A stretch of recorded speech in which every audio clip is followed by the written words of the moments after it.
പശ്ചിമേഷ്യൻ സംഘർഷം മറ്റൊരു തലത്തിലേക്ക് കടക്കുകയാണ്. The soul of royal art, Kairali Jewelers. ഇറാന് ശക്തമായ മുന്നറിയിപ്പ് നൽകിക്കൊണ്ട് ഹോർമുസ് അമേരിക്കയുടെ ഭാഗമാണ് എന്ന അവകാശവാദവുമായി US പ്രസിഡന്റ് ഡൊണാൾഡ് ട്രംപ് രംഗത്ത്. അതോടൊപ്പം തന്നെ ഇറാൻ ആകട്ടെ ഇനി ഒരിക്കലും ആണവായുധം കൈവശം വെക്കാൻ അമേരിക്ക അനുവദിക്കില്ല എന്ന നിലപാടും ട്രംപ് ഇവിടെ ആവർത്തിച്ചിരിക്കുകയാണ്. ഇതോടുകൂടി തന്നെ ഹോർമുസ് കടലിടുക്കിനെ ചൊല്ലിയുള്ള അമേരിക്ക ഇറാൻ പോരാട്ടം പുതിയൊരു തലത്തിലേക്ക് മാറുകയാണ്. ഇതുവരെ അവിടെ സമുദ്രപാതയുടെ ആ ഒരു നിയന്ത്രണത്തെയും കപ്പൽ ഗതാഗത സുരക്ഷയും ചുറ്റിപ്പറ്റിയായിരുന്നു ഇരു രാജ്യങ്ങളുടെയും ഏറ്റുമുട്ടൽ. എന്നാൽ ഹോർമുസിനെ തന്നെ അമേരിക്കൻ പ്രദേശം എന്ന രീതിയിൽ ട്രംപ് വിശേഷിപ്പിച്ചതോടുകൂടി തന്നെ രാഷ്ട്രീയ സന്ദേശം കൂടുതൽ ഇവിടെ കടുപ്പമുള്ളതായി മാറുകയാണ്. ആഗോള എണ്ണ വ്യാപാരത്തിനും കപ്പൽ ഗതാഗതത്തിനും നിർണായകമായ ഹോർമുസ് കടലിടുക്ക് നിലവിലെ സംഘർഷത്തിന്റെ പ്രധാന കേന്ദ്രങ്ങളിൽ ഒന്നാണ്. ഒരു വശത്ത് അമേരിക്ക മേഖലയിൽ നിയന്ത്രണം ശക്തമാക്കുമ്പോൾ മറുവശത്ത് ഹോർമുസിന്റെ കാര്യത്തിൽ അമേരിക്കൻ അവകാശവാദങ്ങളിൽ അംഗീകരിക്കാനാകില്ല എന്ന നിലപാടാണ് ഇറാൻ സ്വീകരിക്കുന്നത്.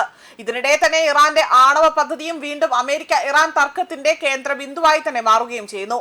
ഇറാനുമായി ഒരു കരാറിലേക്ക് എത്തുവാനുള്ള സാധ്യതകളെ കുറിച്ച് ട്രംപ് സൂചന നൽകുമ്പോഴും ഇറാന് ആണവായുധം അനുവദിക്കില്ല എന്ന കാര്യത്തിൽ അമേരിക്ക പിന്നോട്ടില്ല എന്ന ഒരു സന്ദേശമാണ് അദ്ദേഹം വീണ്ടും ആവർത്തിക്കുന്നത്. അതായത് ഹോർമുസ് കടലിടുക്കിനെ ചൊല്ലിയുള്ള നിയന്ത്രണ പോരാട്ടവും അതിന്റെ ആണവ പദ്ധതിയും ഇപ്പോൾ ഒരേ രാഷ്ട്രീയ സംഘർഷത്തിന്റെ ഭാഗമായി തന്നെ മാറുകയാണ്. ഹോർമുസിൽ നിയന്ത്രണം ആരുടേതാണ് എന്നും ഇറാന്റെ ആണവ നയത്തിൽ അവസാന വാക്ക് ആരുടേതാണ് എന്നും ഒരു ചോദ്യമായി തന്നെ ഇപ്പോൾ ഉയർത്തുന്നുണ്ട്. ട്രംപിന്റെ പുതിയ പ്രസ്താവനയ്ക്ക് ഇറാൻ എങ്ങനെ പ്രതികരിക്കും എന്നതും ഹോർമുസ് കടലിടുക്കിൽ അമേരിക്ക കൂടുതൽ ശക്തമായ നടപടികളിലേക്ക് നീങ്ങുമോ എന്നതും ഇനി നിർണായകമാണ്. ഒരു കാര്യം ഇവിടെ വ്യക്തമായി തന്നെ എടുത്തു പറയേണ്ടതാണ്. ഹോർമുസിന് ഇനി വെറും ഒരു സമുദ്രപാതയായി തന്നെ കണക്കാക്കാൻ സാധിക്കില്ല. അമേരിക്കയും ഇറാനും തമ്മിലുള്ള അധികാര പോരിന്റെ ഏറ്റവും ഒരു അപകടകരമായ കേന്ദ്രമായി തന്നെ ഇത് മാറുകയും ചെയ്യുകയാണ്. ഇറാൻ ഒരു കരാറിലേക്ക് എത്താൻ ആഗ്രഹിക്കുന്നുവെന്ന് ട്രംപ് പറയുകയും എന്നാൽ തന്ത്രപ്രധാനമായ ജലപാതയിൽ നിയന്ത്രണം ഉറപ്പിച്ചുകൊണ്ട് വാഷിംഗ്ടൺ ഒരു കരാർ അംഗീകരിക്കുമോ എന്ന ചോദ്യം ഇവിടെ ഉയരുന്നുണ്ട്. അവർ വളരെ മോശമായ ഒരു കരാർ ഉണ്ടാക്കാൻ ഇവിടെ ആഗ്രഹിക്കുന്നുണ്ട്.